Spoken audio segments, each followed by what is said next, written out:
Hello parents. सभी माता पिता का परवरिश करने का तरीका जो होता है वो अलग अलग होता है, डिफरेंट होता है।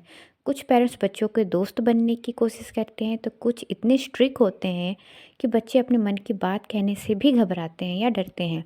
वहीं बात अगर करें टीनेजर्स की तो हो तो ये स्थिति और ज़्यादा बिगड़ जाती है। टीनेज में बच्चे खुद को अक्सर ही अकेला महसूस करने लगते हैं क्योंकि ये उम्र ही ऐसी होती है। बच्चों को ये समझने में दिक्कत होती है कि उनके शरीर में, मन में, मस्तिष्क में ये जो बदलाव हो रहे हैं, क्यों हो रहे हैं और इनका क्या मतलब है। ऐसे में अगर पेरेंट्स का व्यवहार और रवैया उनके प्रति अच्छा नहीं होता है, तो बच्चे खुद को टूटा हुआ महसूस करने लगते हैं। यहाँ पेरेंट्स की कुछ ऐसी गलतियाँ जो पेरेंटिंग मिस्टेक जिसको कहा जाता है, वो हो जाती है जिससे टीनेज जो बच्चे होते हैं ना, उनको दूर होने लगते हैं। अपनी कोई भी बात कहने से पहले वो सोचते हैं, फिर वो बाहर ढूँढने लगते हैं कि कौन मेरी बातों को समझे।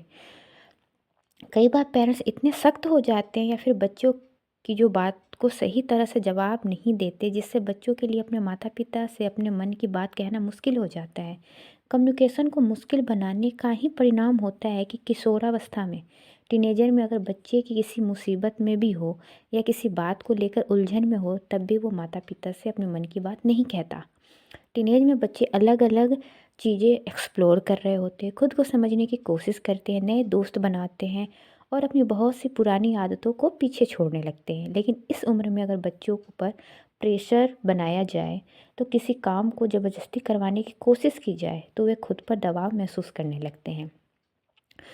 किशोरावस्था में बच्चों के मन में कई तरह की बातें होती हैं। बच्चे इस उम्र में अलग अलग इमोशंस को भी फील करते हैं और अपने मन की बात को भी किसी से साझा करने या किसी और से कहना करना चाहते हैं। लेकिन अगर पेरेंट्स बच्चों की भावनाओं को नदर नगर मतलब इग्नोर कर देते हैं, नज़रअंदाज कर देते हैं, तो इससे बच्चों को दुख पहुंचता है। वे अपने ही मन के ख्यालों में उलझे रहते हैं।